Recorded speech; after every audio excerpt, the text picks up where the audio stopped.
attendre 2-3 minutes le temps que, comme la fois passée, hein, tout le monde se gare, met le manteau au vestiaire, s'assoit dans son canapé avec un petit verre bien détendu. On va commencer, à mon avis, le live vers 11h03. Comme ça, voilà, on aura le temps de mettre tout le monde en place. On fait donc suite à notre premier live qu'on a fait il y a à peu près 2 semaines et au cours duquel vous étiez quand même 225 à nous suivre en direct et pour lequel nous avons eu au total sur les différentes plateformes à peu près 5000 reviews. Donc mon invité du jour a un peu la pression parce que il doit faire mieux. Donc voilà, il a un petit peu de pression sur ses épaules, mais je suis sûr que ça va très très bien se passer. Donc pour rappel, donc moi je m'appelle Jérémy. Je suis responsable du neuf et des investissements chez WeInvest Bruxelles. Et aujourd'hui, j'ai la chance d'avoir avec moi sur ce live Benjamin Munier, qui est donc chez le courtier en crédit hypothécaire WeLink sur ici Bruxelles, et qui est, pour vous donner un petit peu une idée, Benjamin est au crédit ce que Rolls-Royce est à l'automobile. Donc aujourd'hui, on vous a pris la crème de la crème. Très gentil, Jérémy. Le cherry on the cake. Donc voilà, vous allez pouvoir lui poser toutes vos questions. Donc on en a prévu quelques-unes en matière d'introduction pour un peu vous planter le décor et brasser tout ce qui se passe sur l'actualité du crédit hypothécaire de manière un petit peu large, mais durant la première partie de ce live.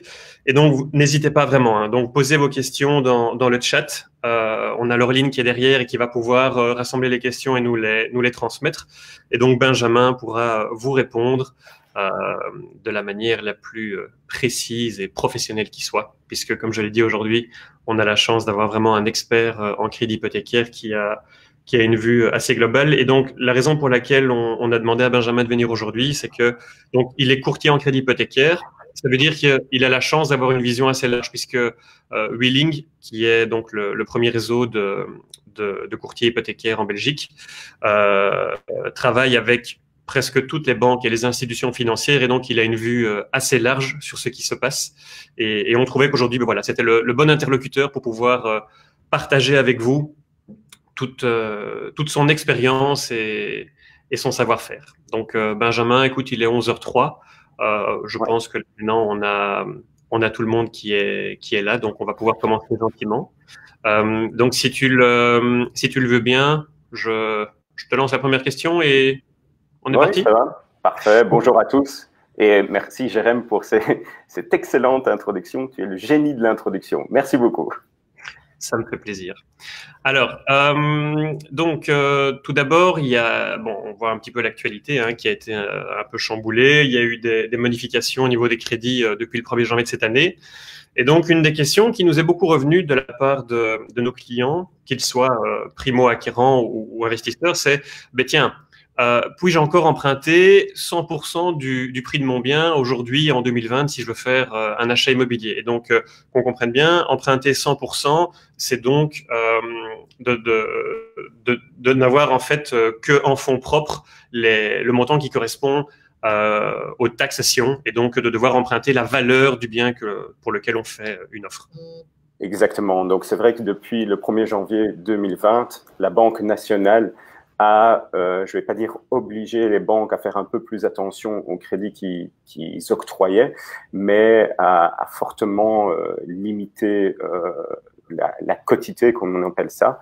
Donc, ça veut dire, comme tu l'as dit, que pour un primo-acquéreur, donc quelqu'un qui achète son premier bien, c'est vrai qu'avant, il n'y avait aucun souci d'emprunter 100% de la valeur du bien. Donc, j'achète un bien à 100 000 euros et je voulais emprunter 100 000 euros. Il n'y avait aucun souci si les capacités de remboursement étaient là.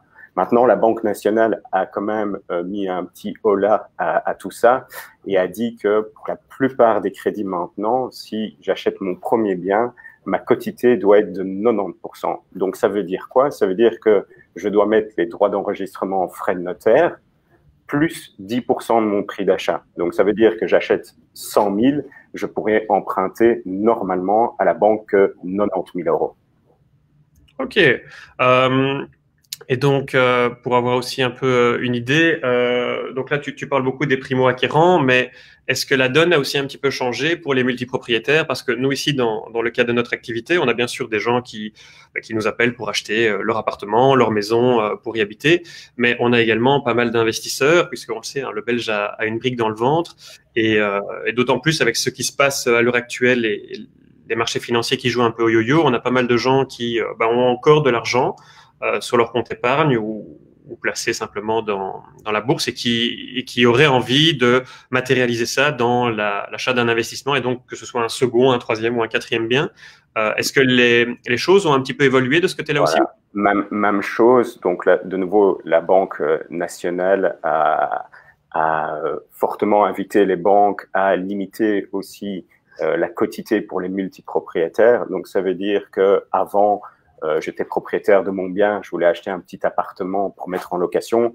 Ben, souvent, on pouvait encore avoir 100% du prix d'achat. Maintenant, depuis le 1er janvier 2020, cette quotité doit être de 80%. Donc, ça veut dire que si je suis multipropriétaire, j'achète un petit appart de 100 000 euros, ben, je dois mettre tout ce qui est droit d'enregistrement, frais de notaire, mais je dois aussi mettre 20% du prix d'achat. Donc, ce qui est quand même beaucoup de fonds propres à injecter pour un deuxième, troisième, quatrième, dixième achat immobilier. Ok, donc les choses se sont un petit peu durcies, mais selon toi, on reste encore dans des proportions qui sont raisonnables? Alors, donc, il faut respecter ces fameuses quotités, comme on appelle ça, mais évidemment, on peut toujours être créatif dans les crédits hypothécaires. Donc, ça veut dire qu'on a quand même des solutions pour les gens qui veulent acheter à 100% ou avoir un crédit hypothécaire à 100%, ou même avoir le crédit hypothécaire de 100% et emprunter les frais de notaire. Je m'explique. Donc, pour un primo-acquéreur, donc celui qui achète son premier bien, j'achète 100 000, j'ai besoin d'un crédit de 100 000 euros.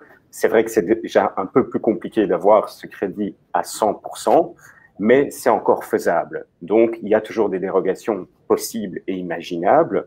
Autre chose, je veux acheter mon premier bien, je n'ai pas les fonds propres pour payer les frais de notaire, droits d'enregistrement. Qu'est-ce que je peux faire? C'est, de nouveau, on est créatif. On va chez papa et maman. Papa et maman ont un bien qu'ils ont acheté. Ils sont propriétaires d'un bien. Et mes parents, ça ne les dérange pas de mettre ce bien en garantie pour mon achat. Donc, de nouveau, exemple concret, j'achète 100 000, j'ai aucun fonds propre, mais papa et maman ont un bien qu'ils peuvent me donner en garantie. Donc, je mets mon bien en garantie, le bien de papa et maman. J'ai 2 garanties pour un crédit hypothécaire. Et là, on peut aller facilement à 100%, financer 100% de l'achat, plus financer les droits d'enregistrement si vraiment j'ai 0 fonds propres. Donc, Okay. on peut être très safe. Ok, et alors pour toutes les personnes qui sont, on va dire plutôt sous statut indépendant ou en société, bon, on nous parle aussi souvent des EIP. Tu sais peut-être nous faire une petite explication brève là-dessus pour expliquer un peu aux gens comment ils peuvent acheter grâce à cela? Donc, effectivement, on a pas mal chez Winning de clients investisseurs et qui sont dirigeants de leur propre société, souvent des SPRL. Et effectivement, là, on joue avec l'EIP. Qu'est-ce que l'EIP? C'est l'assurance groupe pour dirigeants d'entreprise. Donc, de nouveau, si le client veut acheter un bien immobilier, mais qu'il n'a pas de fonds propres pour payer les droits d'enregistrement et frais de notaire, c'est vrai qu'on peut s'appuyer sur l'EIP pour prendre cette EIP comme garantie supplémentaire et arriver à une quotité alors qui est acceptable pour les banques. Okay. Donc, de nouveau, il faut être assez créatif avec ce que les clients ont comme garantie immobilière, mais aussi comme garantie mobilière. Ok, parfait. Et alors, bon, là, je vais parler aussi un peu de notre cas parce que chez WeInvest, on a aussi beaucoup de projets immobiliers neufs. Alors, on le sait, une des réticences de certaines personnes, c'est tout ce qui concerne la taxation et la TVA, puisqu'on a une taxation de 21% sur la quote-part construction. Est-ce que ça a une incidence aussi dans le calcul des quotités par rapport à l'apport? Alors, de nouveau, normalement, la règle générale, c'est quotité 90%. Mais chez Winning, en tous les cas, on a des partenaires financiers où on peut emprunter 100% de la TVA. Donc, ça veut dire j'emprunte terrain, plus construction, plus toute la TVA. Donc, qu'est-ce que je dois mettre comme fonds propres? De nouveau, que les droits d'enregistrement sur cette partie terrain et les frais de notaire. Donc, de nouveau, on peut aller sur 100% d'emprunt dans certains cas. Mais voilà, on peut emprunter 100% de la TVA, oui, mais il y a des règles quand même à respecter en matière de capacité de remboursement. Ok, non mais c'est bon à savoir parce qu'effectivement, parfois ça peut être un frein dans l'inconscient des gens et au final on se rend compte qu'il y a pas mal de solutions. Alors la deuxième grande thématique que l'on allait aborder aujourd'hui, c'était donc sur quels critères les banques se basent-elles pour accorder un crédit et comment donc l'acquéreur, le client, peut-il en prendre l'avantage? C'est vrai, donc il y a trois gros critères, je dirais, sur lesquels les banques se basent pour accepter un crédit hypothécaire chez eux. La première, c'est cette fameuse quotité dont on vient de parler, donc quotité maximale de 100% avec dérogation, normalement 90%. Deuxième gros critère sur lequel les banques se basent, c'est le DTI, comme on appelle ça dans le jargon, Debt to Income, donc ça veut dire le ratio entre mes charges et mes revenus, qui doit être normalement pour un primo-acquéreur de 40%. Donc je prends un exemple très concret, je gagne 2000 €, j'ai un crédit hypothécaire qui va me coûter 800 €, je suis à un DTI de 40%, mon crédit sera, je dis bien, normalement accepté. Donc, ce DTI, ce ratio entre mes charges et revenus, est un critère très, très important pour les banques. Je dirais que pour un primo-acquéreur, on doit se trouver aux alentours des 40%. Sur des multipropriétaires, on peut aller, de nouveau, je parle de Willink, je ne parle pas de toutes les banques, on pourrait aller même jusqu'à un ratio entre mes charges et revenus de 65%. Mais de nouveau, ça dépend de cas en cas. Ça dépend de tes revenus. Et qu'est-ce qu'il y a pour les gens qui sont en couple? Voilà. Est-ce que ce les 40% est pareil ou pas? Alors, c'est normalement, je dis bien, la règle de base pour un primo-acquéreur, c'est 40%. On sait très bien que les crédits hypothécaires se négocient toujours. Si on a un bon dossier, on peut aller au-delà des 40%, mais je veux dire que la règle générale est 40%. Et le dernier critère sur lequel les banques se basent aussi, c'est le solde qui me reste pour vivre. Donc, de nouveau, je suis célibataire, j'ai un salaire de 2000 €, j'ai un crédit de 800 €, il me reste 1200 € pour vivre. C'est acceptable pour une banque. Normalement, pour les banques, je dis bien dans la majorité des cas, il me faut, quand je suis célibataire, je dois avoir un solde pour vivre après toute déduction de toutes mes charges. Donc, crédit hypothécaire, si j'ai un crédit voiture ou n'importe quoi, il doit me rester plus ou moins 1000 € pour vivre. Pour un couple, on passe plutôt à 1100 €, dépendant de banque en banque. Donc, les banques les plus flexibles vont avoir un solde pour vivre pour un célibataire de 1000 € et de 1100 € pour un couple, mais il y a des banques qui sont beaucoup moins flexibles. Et là, pour un célibataire, on est plutôt 1500 € et pour un couple, 2000. Donc, ça dépend vraiment dans quelle banque on introduit le dossier et si on peut avoir certaines dérogations. Oui, et puis ce qu'on entend aussi beaucoup, c'est que certaines banques correspondent mieux à certains profils de clients que d'autres. Dans le sens où, par exemple, si on est indépendant en société, ben, ce genre de banque-là offre de meilleures conditions. Si on est fonctionnaire, c'est plutôt ce genre de banque-là. Si on est employé, c'est plutôt cela. Tu confirmes un peu cette tendance et que donc l'organisme financier, le choix de l'organisme financier en fonction de sa situation peut avoir un impact là-dessus?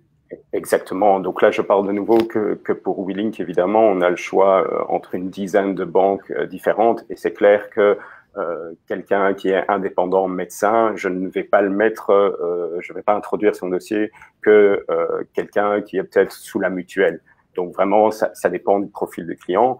Mais de nouveau, les trois critères que je viens de donner là tantôt sont vraiment toujours d'application dans la plupart des banques. Donc la quotité, le DTI, donc le ratio entre la charge et le revenu, et le solde pour vivre. C'est les trois critères qui sont toujours d'application dans la plupart des banques. Ok, parfait. Alors, je fais une parenthèse, mais j'invite vraiment les gens qui nous regardent à nous poser des questions dans le chat. Donc, n'hésitez pas à rebondir, à réagir, à poser vos questions, même si c'est pas sur la thématique qu'on aborde maintenant. On les abordera par la suite. Donc, si vous voulez réagir, si vous avez des questions, n'hésitez pas. Une autre tendance qu'on a également reçue de la part de pas mal de clients, on sait aujourd'hui les taux d'intérêt sont historiquement bas. Et donc, dans le temps, la question du taux fixe, du taux variable se posait un peu plus. Aujourd'hui, on voit, il y a, je crois, d'après les derniers chiffres, il y a 90 ou 95% qui vont encore vers les taux fixes aujourd'hui. par rapport à toi, je dirais, quel est ton ressenti? Aujourd'hui, quelqu'un qui introduit une demande de crédit, est-ce qu'il a plutôt intérêt à aller vers un taux variable ou plutôt vers un taux fixe? Alors, c'est clair que, comme tu dis, beaucoup de gens vont plutôt vers un taux fixe, ce qui est un peu logique. Moi, c'est toujours une discussion que j'ai avec les clients. Je veux dire, un couple de 40, 45 ans qui achètent leurs biens et qui savent qu'ils ne vont plus jamais déménager et plus jamais rien faire, mais c'est clair qu'ils doivent aller sur un taux fixe parce que voilà, ils ont la tranquillité d'esprit, c'est logique. Maintenant, le couple de jeunes qui achètent son premier bien et ils savent très bien que dans 5 voire 10 ans, ils vont déménager parce que l'appartement va devenir trop petit, parce que voilà, la vie fait qu'on va changer de bien. Mais là, je peux avoir la discussion avec eux parce qu'on sait très bien que les taux variables, normalement, sont moins élevés que les taux fixes. Donc, ça veut dire que si je sais que dans 5 ans, je vais quand même partir de mon appartement, que je vais refinancer mon crédit, pourquoi pas prendre un taux variable qui est un peu moins élevé qu'un taux fixe. Je vais peut-être gagner 20, 30, 50 euros par mois. J'en profite. Et puis, pour mon deuxième bien, je passerai sur un taux fixe. Donc, c'est vraiment voir quelle est la vision du client. Est-ce qu'il va rester dedans? Est-ce qu'il va pas rester dedans? Donc, c'est clairement une discussion à avoir avec les clients. Maintenant, les taux sont vraiment très, très bas. Donc, la différence entre un taux variable et un taux fixe est pas immense. Donc, c'est vrai que 95% du temps, je fais des taux fixes pour les clients, mais mine de rien, il faut toujours vérifier les deux parce qu'il peut quand même avoir une différence assez conséquente si le crédit est vraiment d'un gros montant. Ok, mais donc on sent vraiment qu'il y a une très très grosse importance pour les gens enfin, je vais utiliser le mot se confier, mais en tout cas d'expliquer clairement quel est leur projet d'achat et quelle est leur situation, parce que tu vas, toi, justement, en tant que courtier, avec ta valeur ajoutée, pouvoir justement les orienter vers la meilleure solution et peut-être les aiguiller vers quelque chose dont ils n'avaient pas connaissance ou qu'ils n'avaient pas envisagé et qui peut s'avérer être finalement bénéfique. Donc, de ton point de vue personnel, les gens ont un petit peu du mal comme ça à s'ouvrir, parce que c'est vrai que c'est très personnel, hein, on parle de son argent, de ses crédits, de sa situation. Ça, je dirais, c'est un peu l'envers du décor. Comment ça se passe en général, toi, avec les clients par rapport à ça? Normalement, honnêtement, c'est une discussion qu'on a d'une demi-heure, voire 1 heure. On fait connaissance. Effectivement, c'est pas toujours simple pour les clients de dire « Ah, moi, je gagne 3 000 euros » ou voilà, ils sont toujours un petit peu réticents, mais au fur et à mesure de la conversation, c'est vrai que les gens s'ouvrent de plus en plus. Et de toute façon, pour pouvoir introduire un bon dossier, il faut connaître la vérité. Donc, ça n'a pas de logique. Enfin, ce serait pas logique de la part du client de me mentir et dire « Je gagne 4 000 euros alors qu'il en gagne 2 000 » parce que tôt ou tard, on va quand même savoir la vérité. Donc, voilà, je dirais que les gens sont quand même assez ouverts. Et de nouveau, tout dépend. Si on reçoit les gens avec un petit sourire, tout passe toujours mieux. Donc voilà, c'est vraiment une discussion à avoir avec les clients, mais en règle générale, ça se passe très, très bien. Puis ils sont quand même conscients aussi que vous êtes quand même tenu au secret professionnel et que donc ouais. Tout ce qui est dit chez Wheeling reste chez Wheeling, hein, bien entendu. Tout à fait, ça c'est sûr. Ok, alors maintenant là je vais rebondir sur quelque chose qui est beaucoup plus actuel et particulier, c'est-à-dire ce qui est sur toutes les lèvres aujourd'hui, donc la crise du Covid. C'est très anxiogène, hein, donc c'est au cœur de toutes les discussions par rapport à l'économie, par rapport à la société, par rapport à notre mode de vie. Donc, selon toi, la crise du coronavirus, du Covid-19, comme on l'appelle plus scientifiquement, est-ce que tu as déjà un premier ressenti sur l'impact que cela pourrait avoir sur, je ne vais pas ici parler du marché immobilier avec les prises de valeur ou les éventuelles diminutions, je parle vraiment sur les octrois de crédit, sur les taux du crédit, sur les formules du crédit, donc vraiment tout ce qui est lié ici pour le crédit hypothécaire. Alors, c'est vrai qu'on a beaucoup de clients qui nous téléphonent en disant « Oui, mais est-ce que je peux quand même acheter quelque chose? Je suis au chômage technique, voilà, mais j'ai trouvé la maison de mes rêves ou l'appartement de mes rêves. Est-ce que je peux quand même l'acheter ?» Donc, évidemment, il faut toujours avoir un peu de bon sens quand on introduit un dossier de crédit hypothécaire. C'est clair que les moments sont difficiles pour tout le monde, mais pour l'analyse d'un dossier, on va pas se limiter juste à la fiche de paye de ce mois-ci ou du mois précédent quand vous étiez au chômage technique. Donc, on va vous demander pour introduire un dossier pour voir si vous avez la capacité de remboursement, de nouveau, on ne va pas se baser sur ces fiches de paye de maintenant. On va voir les fiches de paye d'il y a 6 mois. On va prendre toutes vos dernières fiches de paye. On va voir un petit peu la moyenne et on pourra introduire avec vos revenus que vous avez normalement sans ce fameux coronavirus maintenant. Donc, je vais dire aux clients qui veulent acheter maintenant et qui nous regardent, n'ayez pas peur de demander un crédit hypothécaire, même si vous n'avez pas vos revenus de la normale. Non, voilà, c'est ça. Donc, voilà, on va toujours vérifier l'antécédent et l'historique des clients. C'est clair que maintenant, certaines banques, avant de donner l'accord, donner le feu vert pour le crédit, vont quand même demander une fiche de paye normale du client. Donc, ça veut dire que je suis en chômage technique maintenant. Je sais qu'en juin, je vais recommencer à 100% travailler. Ben, les banques, avant de vous donner vraiment le feu vert pour l'accord du crédit, vont vous demander votre future fiche de paye. On peut introduire un dossier, avoir une sorte d'accord préalable, mais pour vraiment avoir l'accord définitif, il faudra dans la plupart des cas, avoir une fiche de paye qui est de nouveau, je veux dire, normale.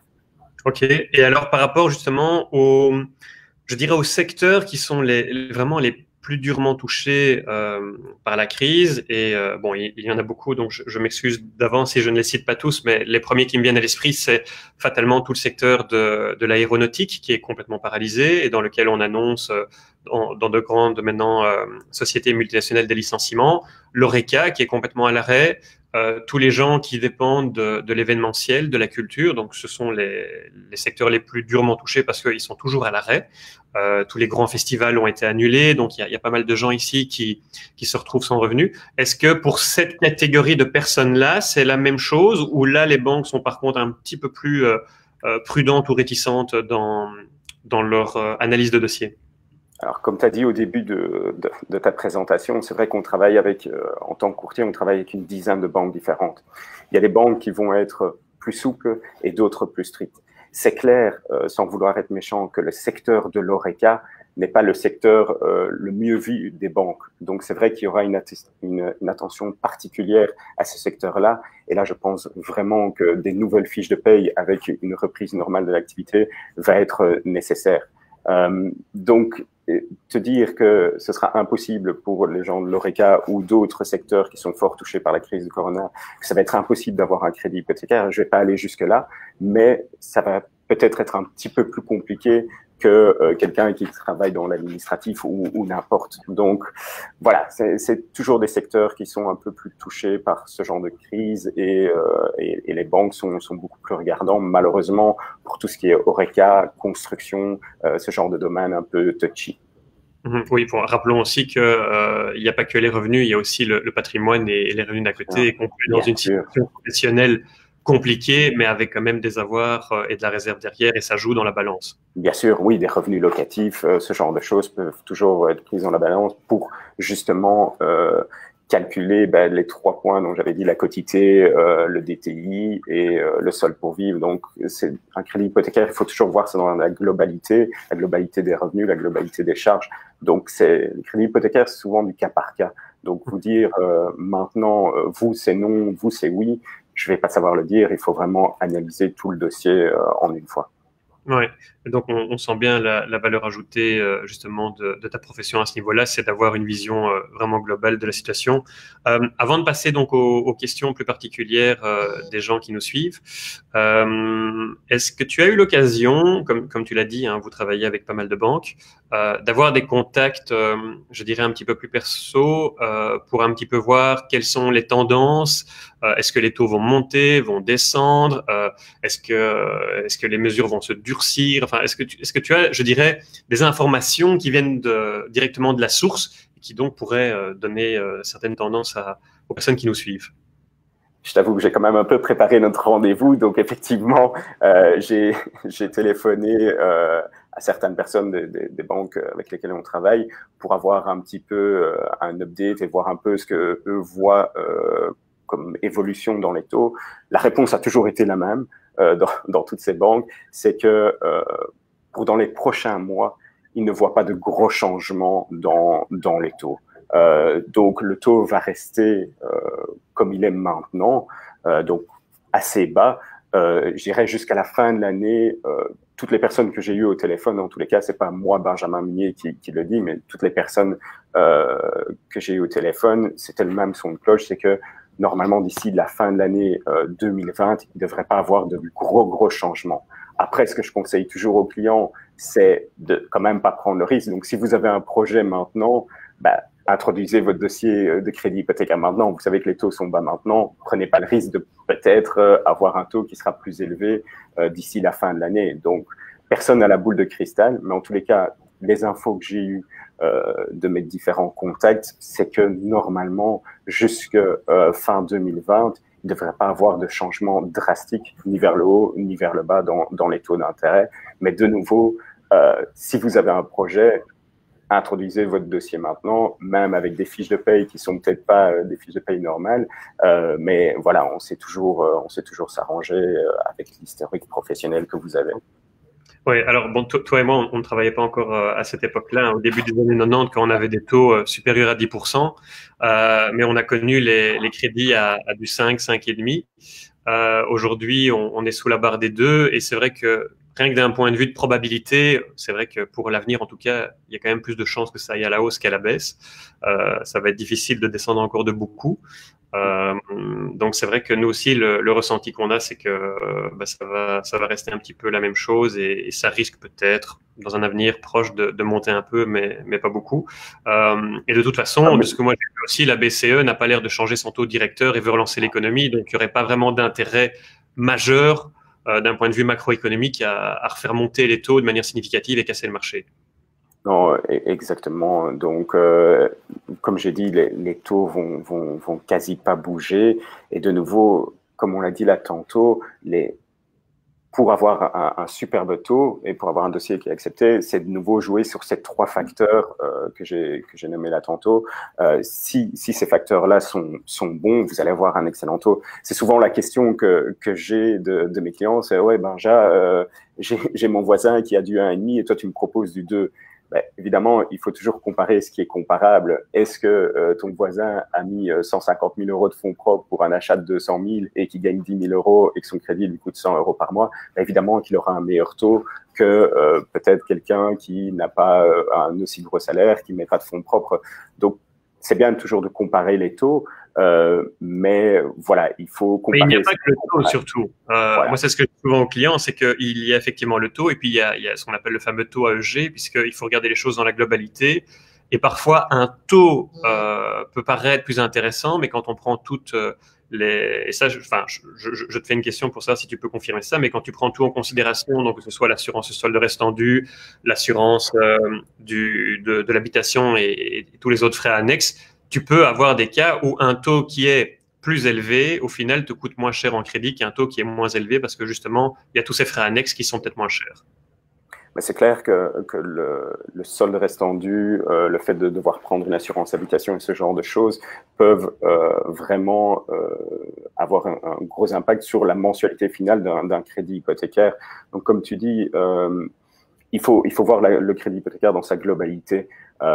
Si j'ai déjà un certain âge, je parle quelqu'un qui a 60 ans, qui veut un crédit hypothécaire, sa banque lui fait peut-être un meilleur taux que moi, mais sa banque l'oblige de prendre une assurance solde restendu. Mais une assurance solde restendu pour quelqu'un d'un certain âge va coûter très cher. Alors peut-être qu'il n'en a pas besoin. D'un autre côté, moi, mon taux sera peut-être plus élevé, mais le client ne sera pas obligé de prendre cette fameuse assurance solde restendu. Donc, toujours parler de taux, oui, moi j'ai mon voisin qui a 1,65 et moi j'ai 1,70. En gros, ça va pas changer énormément. Quel est le package que tu dois prendre dans une banque? Quel est le package que tu dois prendre dans une autre banque? Et de nouveau, même si on parle que de taux, si j'ai un taux d'1,70 ou un taux d'1,65 sur un petit montant, sur 150 ou 200 000, honnêtement, c'est pas ça qui va changer énormément la mensualité. On parle peut-être de 5-10 euros de différence. Donc, pas toujours parler de taux, mais plutôt de qu'est-ce qui sort de ma poche tous les mois. Savoir ce qu'on dit dans la globalité, parce que le taux, voilà, on se base sur le taux, mais il n'y a pas que ça dans le crédit. Ok, parfait. Écoute, je pense qu'on a déjà brassé un peu large. Là, maintenant, on va peut-être se plonger dans le bain des questions qui nous sont arrivées. Alors, on avait tout d'abord Aude qui nous demandait, tiens, quel est l'intérêt de combiner un crédit hypothécaire et un mandat hypothécaire? Alors, question bien spécifique.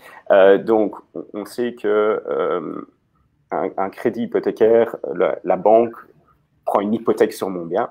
Et prendre une hypothèque, ça veut dire quoi? Ça veut dire que si jamais je ne rembourse pas mon crédit, la banque peut in fine vendre mon bien. Le fait de prendre une hypothèque coûte de l'argent. C'est plus ou moins 2,5% du montant de cette hypothèque. Donc, au plus grand de mon hypothèque, au plus cher, c'est frais. Si je passe sur un mandat, ce qui est presque la même chose qu'une hypothèque, le mandat a un coût fixe. Donc, est toujours plus ou moins de 1 000 €. Donc, ça veut dire que au plus je peux prendre mon crédit en mandat, au moins je vais payer de frais. Le mandat est toujours plus avantageux en matière de frais qu'une hypothèque, donc coûte moins cher. Il faut savoir que la banque ne le fait pas toujours, donc la banque prend un mandat que si le dossier est bon. Si malheureusement il y a 2 chômeurs qui demandent un crédit hypothécaire, la banque ne va pas donner spécialement un mandat. Donc il faut que le dossier soit assez bon et alors la banque pourra faire ce geste en faisant ce petit cadeau de faire une partie en hypothèque et une partie en mandat. Pour vous, c'est toujours d'avoir le plus possible en mandat parce que ça vous coûte moins cher que prendre une hypothèque. Mais c'est une négociation à avoir avec la banque. Et donc, je rebondis par rapport à ce qu'on disait juste avant, d'où l'intérêt de voir les choses d'une vision assez large et de ne pas considérer juste le taux, mais justement tous ces frais annexes. Et comme ici, où toi, peut-être, tu vas pouvoir réussir à négocier quelque chose de mieux que le client directement avec sa banque. Alors, on a une autre question qui était d'Adrien et qui dit « Bonjour, monsieur Rolls-Royce. Ma question, c'est est-ce que le report de paiement capital plus intérêt dû à la crise est possible pour tout le monde ou alors faut-il respecter certains critères ?» Alors, il y a certains critères à respecter, c'est vrai. Je vais peut-être en discuter plus largement avec Adrien plus tard. Mais c'est vrai qu'on peut demander maintenant pour les gens qui sont vraiment impactés par le corona et qui se trouvent au chômage technique, c'est vrai qu'on peut demander dans toutes les banques un report de capital plus intérêt, mais il y a certaines règles à respecter pour demander le report du capital plus l'intérêt. La plupart des banques vont vous donner un report possible du capital, mais pas du capital et de l'intérêt. Donc, ça dépend vraiment de personne en personne et des revenus des personnes avant le corona et pendant le corona. Donc, c'est au cas par cas, je vais dire, mais c'est vrai qu'il y a certaines règles à respecter pour pouvoir avoir ce report de capital et intérêt, effectivement. Oui, et souffler un petit peu le temps que la crise s'alléger. On a aussi Alice qui nous a posé une question. Et donc là, on va rebondir sur ce que tu disais tout au début, quand tu peux par exemple prendre le bien d'un proche, que ce soit les parents, par exemple avec une inscription en garantie. Elle demande justement, mais tiens, combien de temps la maison d'un proche va-t-elle rester en garantie si je fais mon premier achat? Alors, c'est une très bonne question. Donc, je prends le bien de mes parents en garantie. Après 5-10 ans, j'ai déjà remboursé pas mal de capital de mon crédit hypothécaire. Donc, j'invente, j'ai pris un crédit avec le bien de mes parents en garantie, j'ai pris un crédit de 125 000 € pour mon bien, mon achat qui vaut 100 000 €. Okay, c'est pour ça que j'ai dû prendre la garantie le bien en garantie de mes parents. Après 5-10 ans, évidemment, je rembourse du capital, donc il me restera peut-être plus que, j'invente, 80 000 € de capital à rembourser à la banque. J'ai toujours ma garantie de 100 000 € de mon propre bien. Et alors, ce que je peux faire, c'est demander à la banque en question une main levée sur le bien de mes parents. Donc, ça veut dire que la banque, avec 100 000 € de mon bien personnel, a assez de garantie. Il me reste 80 000 à payer. Voilà, la banque, avec juste un bien en garantie, aura assez. Donc, de nouveau, tout dépend de cette fameuse quotité. Mais effectivement, on peut, une fois qu'on a une quotité respectable, donc 90 voire 80%, on peut dire à la banque, voilà, maintenant on enlève le bien de mes parents en garantie et je garde plus que mon bien en garantie. Mais il faut d'abord évidemment rembourser du capital pour que le solde restant dû de mon crédit soit inférieur à ma garantie que j'ai sur mon propre bien. Et je vais rebondir sur la question d'Alice que je trouve très intéressante. Admettons qu'il s'est passé un laps de temps de 5, 6, 7 ans et que je décide de faire expertiser ma maison que j'ai achetée et on se rend compte qu'elle a pris aussi de la valeur. Est-ce que justement cette plus-value va entrer en ligne de compte dans le raisonnement de la banque? Bien sûr, bien sûr. Donc, si j'ai fait les travaux dans mon appartement, j'ai acheté un appartement de 100 000 euros, j'ai fait pour 50 000 euros de travaux au fur et à mesure des années, ben évidemment, si je pense moi-même que mon bien a pris beaucoup de valeur et que mon solde restant du crédit est nettement inférieur, je peux moi-même prendre contact avec le courtier ou avec le banquier et dire, ben voilà, je pense vraiment que maintenant, on peut enlever la garantie de mes parents. Et puis, c'est de nouveau une négociation à avoir avec la banque pour dire, ben oui, on va faire une expertise, on va voir si effectivement le bien que j'ai acheté est suffisant en garantie par rapport au crédit qui me reste. Et c'est de nouveau une négociation à avoir. Ok, parfait, ça c'est clair. Alors on a Antoine aussi qui nous demande, mais tiens, au fond, par rapport je dirais au statut pour un couple, est-ce qu'il y a des statuts, des dossiers qui sont meilleurs pour acheter, par exemple, si on est cohabitants légaux, si on est célibataire, si on est marié, est-ce que le statut, ton état civil a une incidence par rapport à ton dossier ou pas? Non, pas spécialement. Marié, cohabitant, il y a rien qui change. On achète en couple, donc on regarde les revenus du couple. Mais de nouveau, ce qui a de l'importance, c'est, je répète, les trois grosses règles des crédits. Donc, c'est toujours voir si mon DTI et mon solde pour vivre sont suffisants pour faire accepter un dossier. Donc, de nouveau, solde pour vivre pour un célibataire, c'est entre 1000 et 1005. Pour un couple, c'est entre 1100 et 2000, dépendant de banque en banque. Donc, c'est vraiment toujours ces trois gros critères qui vont faire en sorte que mon dossier puisse passer ou pas et le taux que je vais avoir. Ok, donc si votre chérie vous demande de vous marier rapidement pour pouvoir acheter une maison, ne tombez pas dans le panneau, c'est un piège. Ne vous laissez pas avoir. On a Christina aussi qui a deux questions en fait. Donc sa première question c'est, tiens, sur combien de temps est-il le plus avantageux d'emprunter aujourd'hui? Alors, il n'y a pas vraiment de règle d'or. Tout dépend de avec quelle mensualité est-ce que moi, je suis le plus à l'aise. C'est vrai que si on prend un crédit hypothécaire que je rembourse en 15 ans, ben c'est clair que je vais payer moins d'intérêts et in fine que si je prends un crédit hypothécaire sur 25 ans. Crédit te coûtera moins cher. Voilà, ça, ce qui est logique. Mais si mon crédit hypothécaire sur 15 ans me coûte 2000 euros et sur 25 ans me coûte 1000 euros par mois et que je suis plus à l'aise avec 1000 euros par mois, ben, il faut le faire sur 25 ans. Donc, c'est en fait le client qui doit m'aiguiller sur le fait de prendre un crédit sur 25 ans, 20 ans, 15 ans, 10 ans. Donc, vous dire, il vaut mieux le prendre sur 25, ça dépend clairement de comment vous voyez le remboursement et avec quelle mensualité vous allez être à l'aise.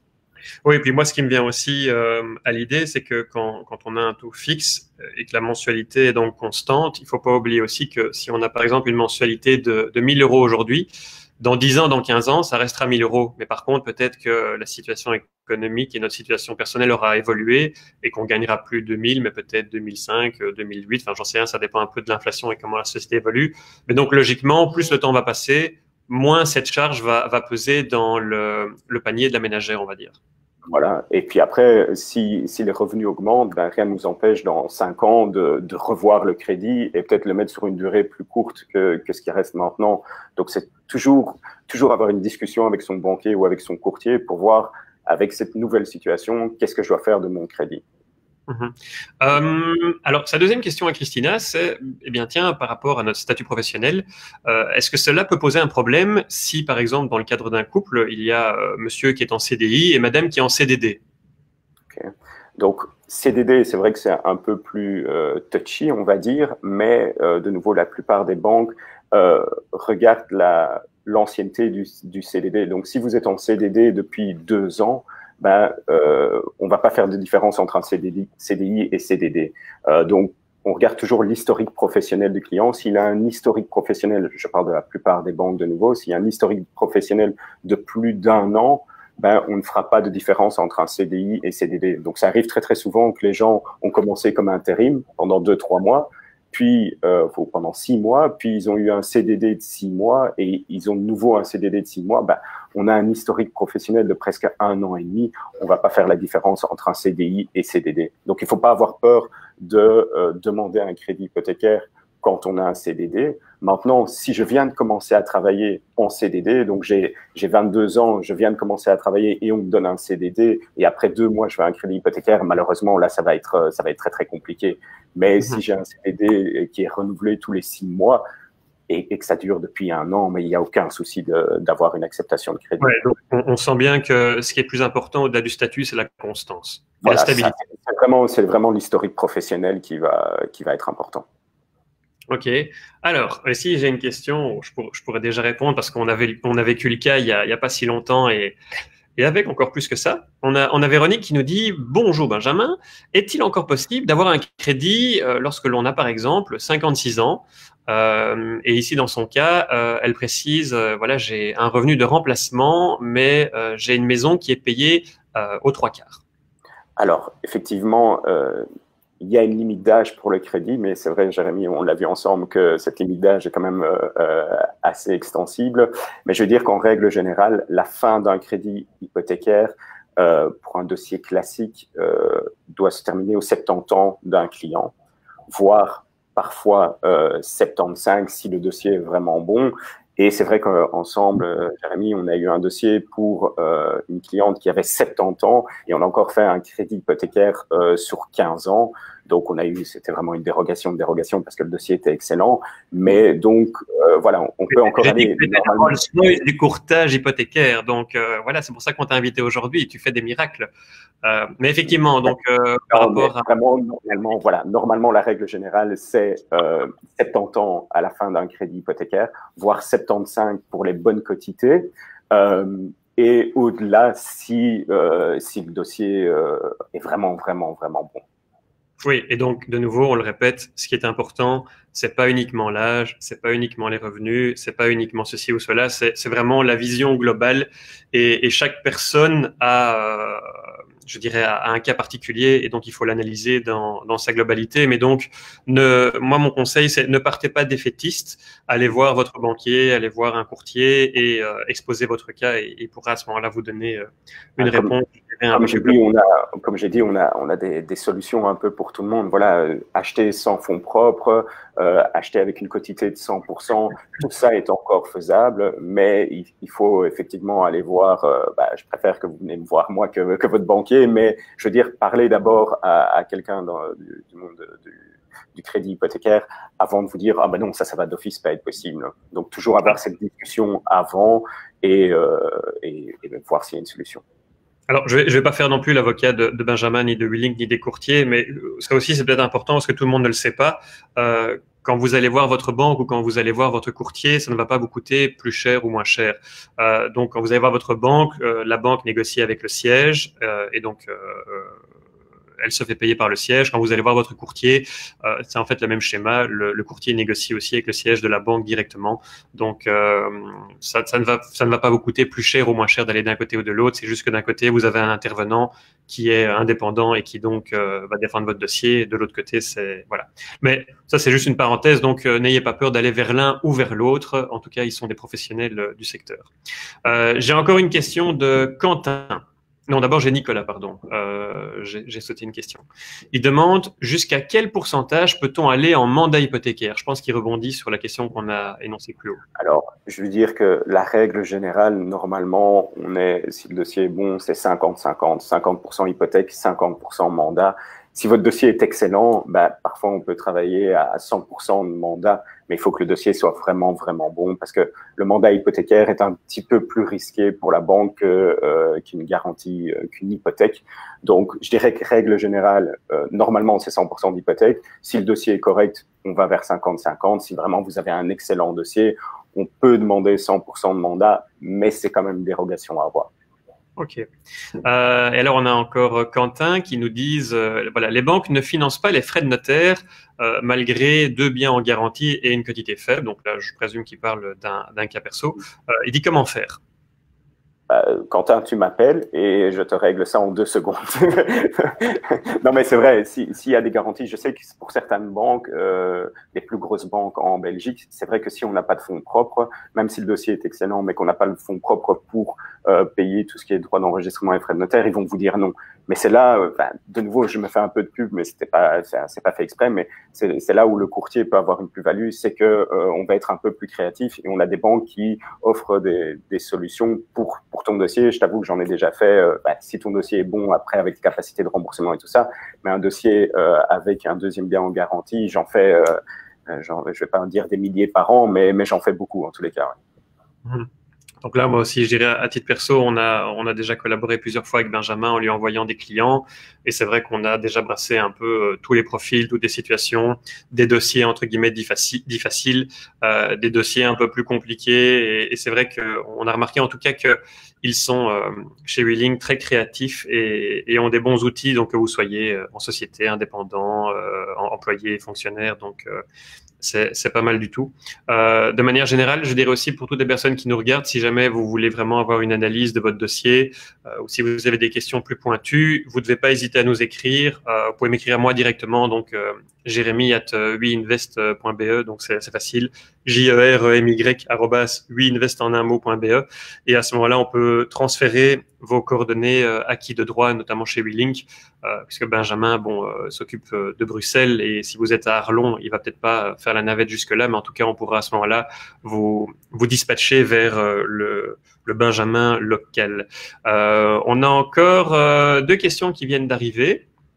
On a Vincenzo qui nous demande combien de temps pour avoir un avis sur un dossier et est-ce qu'on peut prendre rendez-vous? Ah, voilà, tu vas peut-être pouvoir... Je dirais que la plupart du temps, si on a tous les documents, donc carte d'identité, fiche de paye et ainsi de suite, je pense, en règle générale, en 2 semaines, on a un avis en tous les cas de la banque en question. Parfois, c'est un peu plus vite, parfois c'est un peu plus rapide, parfois un peu plus long si les montants sont plus élevés ou le dossier est plus complexe.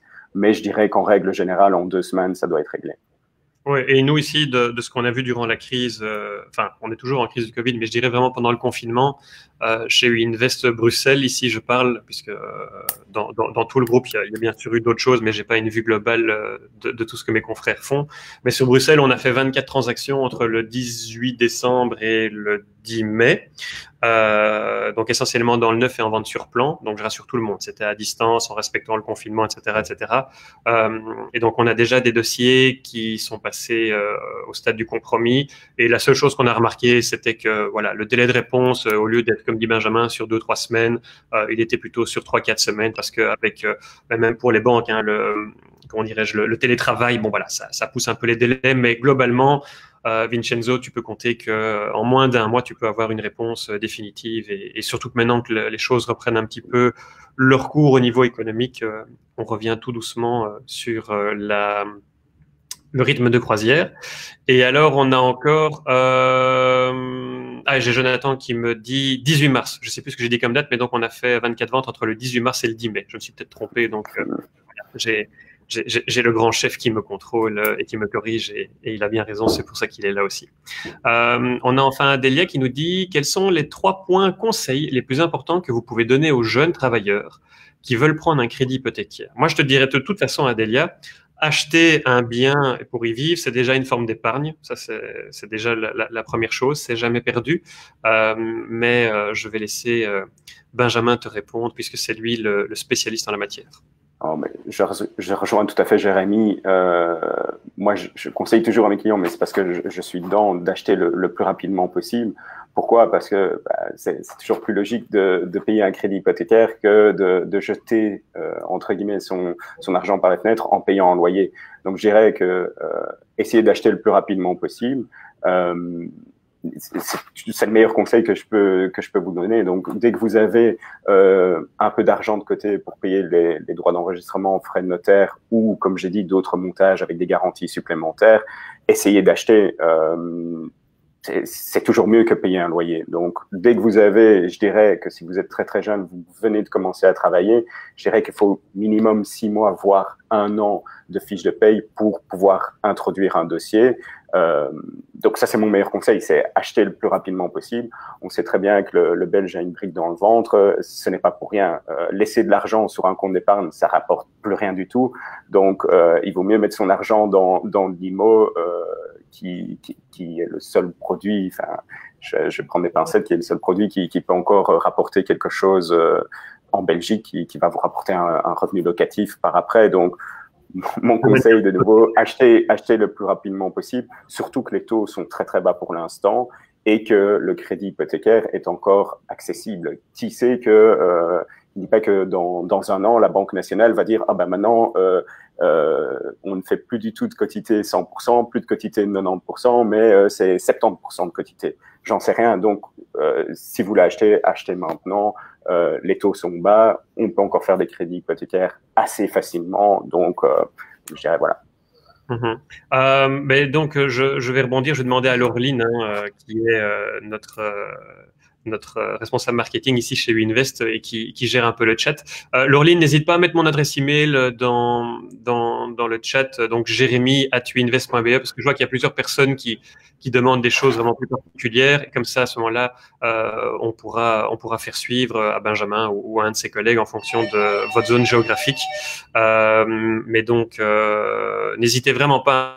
Je veux dire, nous ici, on va juste faire le transfert et on va transmettre vos coordonnées et la personne compétente pourra à ce moment-là analyser votre dossier, vous remettre une offre ou répondre à vos questions. Donc, Laureline, si tu sais mettre mon adresse email, ce que j'ai déjà dit plusieurs fois de manière orale, mais je vois que les gens ont peut-être pas dessus noté. Donc, Jérémy, donc JEREMY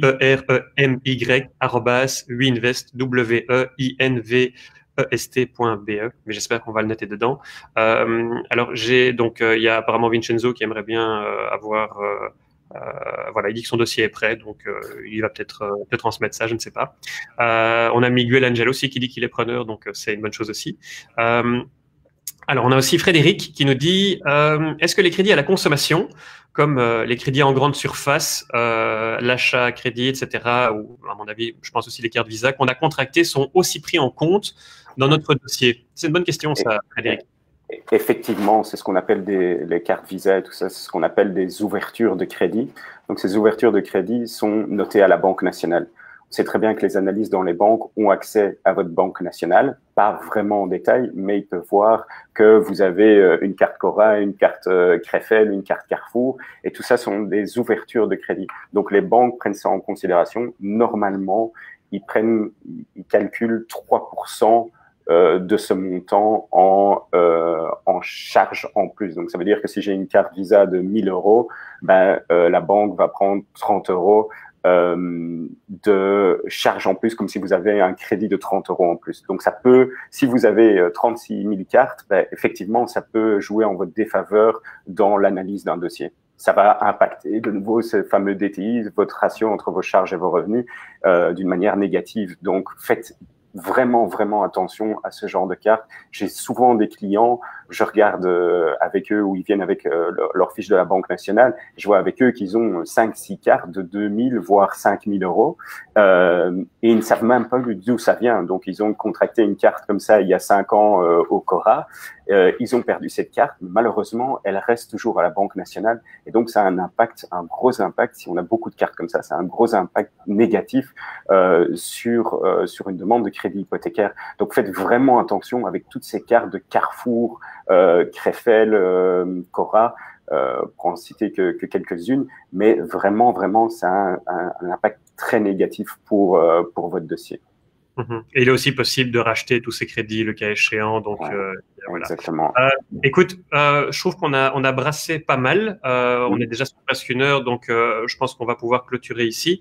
Et je trouve que Miguel Angel dans son commentaire, donne l'épilogue parfait de ce chat. Il dit « L'immobilier, c'est un virus aussi une fois touché, on ne peut plus le lâcher. » Et je suis tout à fait d'accord avec lui. Voilà. Ah, on a juste encore Damien qui est revenu à la va-vite. On va quand même prendre sa question. Je pensais conclure sur cette belle parole. Donc, désolé, Miguel. Dommage. On conclura alors avec la question de Damien. Il nous demande s'il est utile de voir un courtier et de monter un dossier en période de recherche d'un nouveau bien. Alors, moi je dirais, c'est toujours plus facile si vous fixez votre budget avant d'aller voir des biens, parce que ça évite des déceptions.